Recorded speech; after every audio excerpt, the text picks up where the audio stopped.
সন্ত্রস্ত। গতকাল রিপাবলিক বাংলার সাংবাদিক সন্তু পানকে যেভাবে অ্যারেস্ট করা হয়েছে এবং সারা রাত তাকে খেতে দেওয়া হয়নি, তার সঙ্গে ঠিকঠাক ব্যবহার করা হয়নি, কি বলবেন? কিছু বলবো না, আপনাকে বলি ভাইপোকে আমি সমর্থন করি না। চণ্ডীপুরে একটা ছেলে চড় মেরেছিল, আমি সমর্থন করি না, এটা পরিষ্কার বলতে চাই।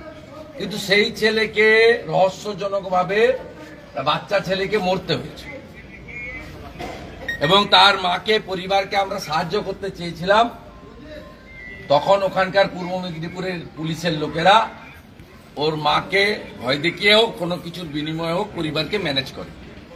সন্টু পানের অপরাধ হচ্ছে সিজিও কমপ্লেক্সে এই রাজ্যের যুবরাজ, এই রাজ্যের যিনি মালকিন মমতা ব্যানার্জি, তার যিনি স্বঘোষিত উত্তরাধিকারী, তাকে প্রশ্ন করেছিল। তাই বেছে বেছে সন্টু পানকেই হেনস্থা এবং গ্রেপ্তার। গোটা ভারতবর্ষ ছি করছে।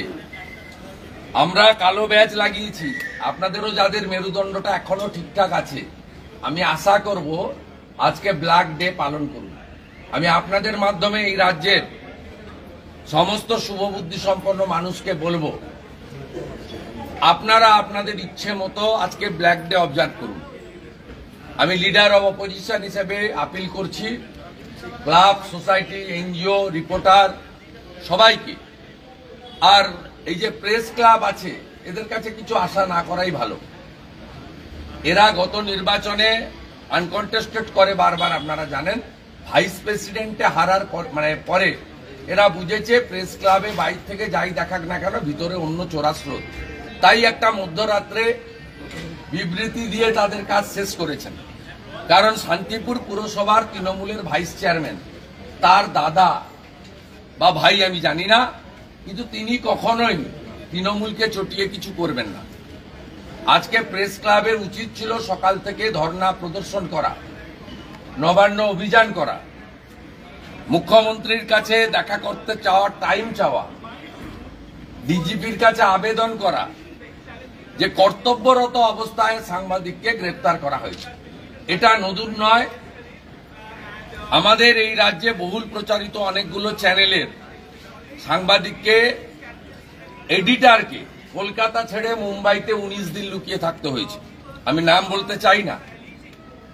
ইউটিউবারদের কি অবস্থা করেছে, শফিকুল সাহেব থেকে, সন্ময়দা থেকে, ভাই শুদ্ধশীল থেকে, মানবকে কিভাবে জেল খাটিয়েছে, কিভাবে পৌলমী বোনকে নোটিশ করা হয়েছে, অসংখ্য ইউটিউবারদের বিরুদ্ধে কিভাবে মামলা করা হয়েছে, সন্ময় ব্যানার্জিকে পুরুলিয়ায় তুলে নিয়ে গিয়ে আক্রমণ করা, শফিকুল সাহেবকে আর্ম কেস, গ্যাঁজার কেস দেওয়া, এরা কি করেনি।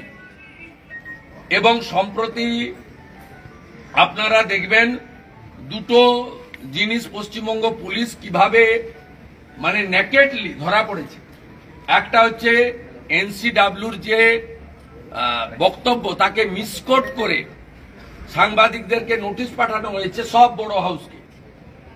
এবিপি আনন্দ নোটিশ পেয়েছে, নিউজ 18 নোটিশ পেয়েছে, রিপাবলিক তো নোটিশ পেয়েছে, সব চ্যানেল, TV9 নোটিশ পেয়েছে। আমি দায়িত্ব নিয়ে বলছি, সন্দেশখালী থানা থেকে নোটিশ দেওয়া হয়েছে, সিনিয়র রিপোর্টারদের, জার্নালিস্টদের দেওয়া হয়েছে। পরে যখন এনসিডব্লিউ কে মিসকোট করা হয়েছে, তারা যখন ক্লারিফাই করে তাদের বক্তব্য দিয়ে এক্স হ্যান্ডেলে দিয়েছে, তখন এই পুলিশ বাধ্য হয়েছে ওই আগের পোস্ট থেকে সরে আসতে। এবং গত পরশুদিন একজন মহিলাকে, তাকে বলা হচ্ছে তিনি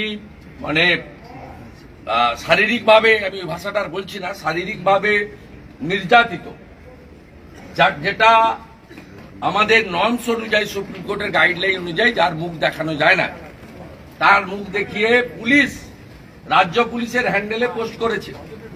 আমাদের রাজ্য সভাপতি যখন এনসিডব্লিউ কে কমপ্লেন করেছেন, কালকে সকালবেলা সেই পোস্ট তারা নিজেরাই তুলে নিয়েছে।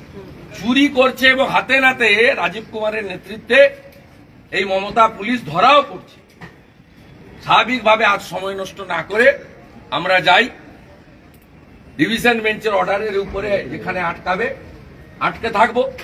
ডিভিশন বেঞ্চে ওনারা যাবেন কিনা আমি জানি না, আমি যেটুকু শুনেছি বলছি, গেলে যেতে পারেন, আমার কোনো অসুবিধা নেই। ডিভিশন বেঞ্চ যদি স্টে দেয় আমি ওখান থেকেই ব্যাক করে আসব, আর ডিভিশন বেঞ্চ যদি স্টে না দেয়, এন্টারটেন না করে, লিভ না দেয়, তাহলে আমাকে যদি বেআইনিভাবে বাধা দেওয়া হয়, আমি ফিরেই মহামান্য বিচারপতি যিনি রায় দিয়েছেন কৌশিক চন্দ্রের এজলাসে আসব। এবং সাথে সাথে আজকে আমি ওখান থেকে ফিরে রিপাবলিকের অফিসেও আসব আমার সলিডারিটি বা আমাদের সলিডারিটি জানানোর জন্য।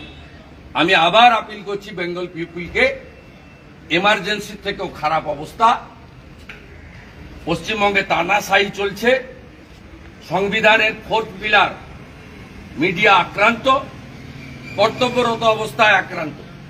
তার পার্সোনাল অ্যালিগেশন আপনারা আমরা কেউ আইনের ঊর্ধ্বে নই। পার্সোনাল অ্যালিগেশন থাকলে তাকে বাড়িতে তাকে আসতে দেওয়ার সুযোগ দেওয়া হতো, বাড়িতে 41-এ নোটিশ দিয়ে থানা প্রথমে ডাকতে পারত। এই কেস 41-এ নোটিশ দেওয়া কেস, 41-এ নোটিশ কমপ্লাই না করলে অ্যারেস্ট করতে পারত, 41-এ নোটিশ কমপ্লাই করলে অ্যাজ পার ল ডিসিশন নিতে পারত।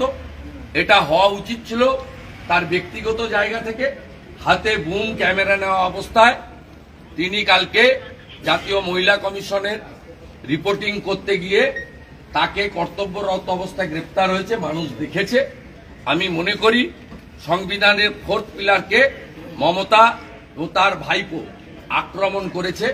প্রত্যেকের উচিতের প্রতিবাদ করা, এবং আমি আবারও বলি, যেভাবে অজ্ঞাত কারণে ভাইপোকে চড় মারা ছেলেটি মারা গেছেন, আজও তার মৃত্যুর রহস্য উন্মোচিত হয়নি। একইভাবে সিজিও কমপ্লেক্সে তোলাবাজ ভাইপোকে প্রশ্ন করার জন্য সন্টু পানকে গ্রেপ্তার, এবং তার উপরে যে অত্যাচারগুলি হচ্ছে রিপোর্টার বলল সেই কাজটা করা হচ্ছে। আমরা এর তীব্র নিন্দা করি। আবার আপিল করছি বেঙ্গল পিপুলকে, ব্ল্যাক ডে পালন করুন। Today is the black day.